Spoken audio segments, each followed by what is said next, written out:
ನಮಸ್ಕಾರ ವೀಕ್ಷಕರೇ, ನೀವು ನೋಡ್ತಾ ಇರೋದು ಜನರ ಕೂಗು ನ್ಯೂಸ್. ನಾನು ನಿಮ್ಮ ಪುಷ್ಪಾ ಮುರುಗೇಶ್ ಜಿ. ಮುಖ್ಯಮಂತ್ರಿ ಸಿದ್ದರಾಮಯ್ಯನವರ ಸರ್ಕಾರ ರಾಜ್ಯದಲ್ಲಿ ಪೆಟ್ರೋಲ್ ಹಾಗೂ ಡೀಸೆಲ್ ದರವನ್ನ ಏಕಾಏಕಿ ಹೆಚ್ಚಿಸಿ ಬಡ ಮತ್ತು ಮಧ್ಯಮ ವರ್ಗದವರನ್ನ ಸಂಕಷ್ಟಕ್ಕೆ ದೂಡಿದೆ ಎಂದು ಬಿಜೆಪಿ ಮಂಡಲ ಅಧ್ಯಕ್ಷ ಜಗದೀಶ್ ಪಂಪಣ್ಣವರ್ ಹೇಳಿದರು.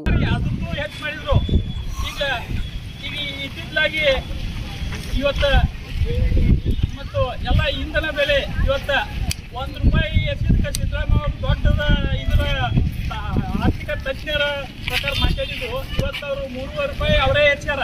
ಅವತ್ತೇನೈತೆ ಸರ್ಕಾರಕ್ಕೆ ಯಾವುದೇ ಥರದ ನೈತಿಕತೆ ಇಲ್ಲ ಅಂತ ಹೇಳಿ ಪಾಠ ಮಾಡೋರು ಅವ್ರಿಗೇನು ನೈತಿಕತೆ ಇಲ್ಲ.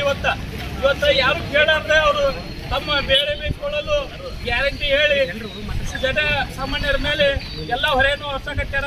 ಇವತ್ತು ಎಲ್ಲದರಲ್ಲಿಯೂ ಭ್ರಷ್ಟಾಚಾರ ನಡೆದೈತೆ. ಎಲ್ಲ ನಿಗಮ ಇಲಾಖೆಯಲ್ಲಿ ಮಿತಿ ಮೀರಿ ಇವತ್ತು ನಮ್ಮ ತಾಲೂಕಿಗೆ ಬಂದು ಎಲ್ಲ ಕಡೆ ಸಿಕ್ಕಾಪಟ್ಟಿ ಭ್ರಷ್ಟಾಚಾರ ನಡೆದೈತೆ. ಇದನ್ನು ಯಾರೂ ಕೇಳೋರಿಲ್ಲ ಅಂತ.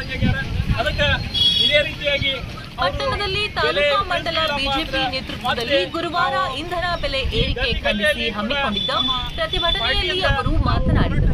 ಮುಖಂಡ ಸೋಮನಗೌಡ ಬಿರಾದರ್ ಸಿದ್ದರಾಜ್ ಹೊಳಿ ಮಾತನಾಡಿ, ವಿಧಾನಸಭಾ ಚುನಾವಣೆಯಲ್ಲಿ ತಾವು ಅಧಿಕಾರಕ್ಕೆ ಬಂದರೆ ಪೆಟ್ರೋಲ್ ಡೀಸೆಲ್ ಬೆಲೆ ಹಾಗೂ ರೈತರ ಸಾಮಗ್ರಿಗಳ ಬೆಲೆ, ಬೀಜ ಗೊಬ್ಬರದ ಬೆಲೆ ಕಡಿಮೆ ಮಾಡುವುದಾಗಿ ಹೇಳಿದ್ದವರು ಅವುಗಳ ಬೆಲೆಯನ್ನ ಹೆಚ್ಚಿಸುತ್ತಿದ್ದಾರೆ. ಸುಳ್ಳು ಭರವಸೆ ಕೊಟ್ಟು ಅಧಿಕಾರವನ್ನ ಹಿಡಿದಿದ್ದಾರೆ.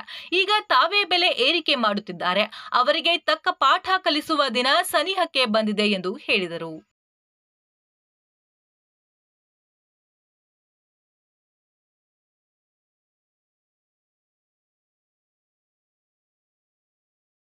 ಏರಿಕೆ ಆಗುತ್ತೆ. ಟ್ರಾನ್ಸ್ಪೋರ್ಟ್ ಏರಿಕೆ ಆಗೋದ್ರಿಂದ ಬೆಲೆಗಳ ಆಹಾರ ಧಾನ್ಯಗಳ ಏರಿಕೆ ಆಗ್ತವು. ಸಾಕಷ್ಟು ಸರಕು ಸಾಗಾಣಿಕೆಗಳು ತರುವು ಎಲ್ಲ ಮಾಧ್ಯಮ ಎಲ್ಲ ಉದ್ಯೋಗದಲ್ಲಿ ಕೂಡ ಬೆಲೆ ಏರಿಕೆ ಆಗುವಂಥ ಲಕ್ಷಣಗಳು ಅದಾವು. ಅಂಥವರಲ್ಲಿ ಅವರೇ ವಿರೋಧ ಮಾಡಿದ್ರು. ಈಗಿನ ಮುಖ್ಯಮಂತ್ರಿಗಳು ವಿರೋಧ ಮಾಡಿದಂಥ ವಿಡಿಯೋನು ಕೂಡ ನಮ್ಮ ಕಡೆ ಇದೆ. ಮಾಧ್ಯಮ ಮಿತ್ರರಲ್ಲಿ ನಾನು ಹೇಳಕ್ಕೆ ಇಷ್ಟಪಡ್ತೀನಿ.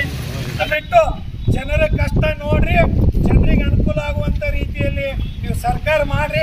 ನಾಚಿಗೆ ಆಗ್ಬೇಕು ಮಾಡಿ 9 ತಗೊಂಡಿರಿ. 5 ಗ್ಯಾರಂಟಿ ಪುಕ್ಕಟ ಕೊಟ್ಟರು 9 ತಗೊಂಡ್ರಿ. ಅಲ್ಲಿ 99 ತಗೊಂಡ್ರಿ.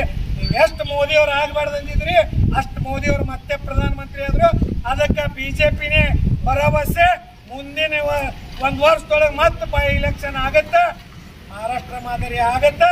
ಒಳ್ಳೆ ಭಾರತೀಯ ಜನತಾ ಪಕ್ಷ ಅಧಿಕಾರ ಮಾಡುತ್ತಂತೇಳಿ ನಾನು 2 ಮಾತುಗಳನ್ನು ಮುಗಿಸ್ತೇನೆ. ಪುರಸಭೆ ಸದಸ್ಯೆ ಸಹನಾ ಬಡಿಗೇರ್ ಮನವಿ ಪತ್ರವನ್ನ ಓದಿದರು. ಕಾಂಗ್ರೆಸ್ಸಿನ ಭಾಗ್ಯಗಳು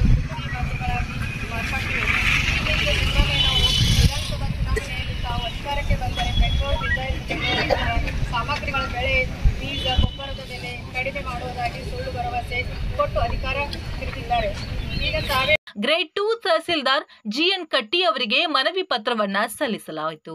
ಮುಖಂಡರಾದ ಉದಯ್ ರಾಯಚೂರ್, ಸಂಜೀವ್ ಬಾಗೇವಾಡಿ, ಮಂಜುನಾಥ್ ಚಲವಾದಿ, ನಾಗೇಶ್ ಕವಡಿಮಟ್ಟಿ, ರಾಜಶೇಖರ್ ಹೊಳಿ, ಪರಶುರಾಮ್ ನಾಲತ್ವಾಡ್, ಶೇಖರ್ ಡವಳಗಿ, ಸುಭಾಷ್ ಕಟ್ಟಿಮನಿ, ರವಿ ತಾಳಿಕೋಟಿ, ಶಂಕರ್ ಡಮನಾಳ್, ಲಕ್ಷ್ಮಣ್ ಬಿಜೂರ್, ಶಿವು ಕನ್ನೋಳಿ, ರವೀಂದ್ರ ಬಿರಾದರ್, ರಾಜು ಬಳ್ಳೊಳ್ಳಿ, ಈಶ್ವರ್ ಹೂಗಾರ್, ಗುರುರಾಜ್ ಮಾನೆ, ಪಿಜಿ ಬಿರಾದರ್, ಹನುಮಂತ ನಲವಡೆ, ಗುರು ರಾಯಗೊಂಡ, ರಾಜಶೇಖರ್ ಮ್ಯಾಗೇರಿ, ಡಿಎಂ ಹುಣಶಾಳ್ ಮೊದಲಾದವರು ಉಪಸ್ಥಿತರಿದ್ದರು.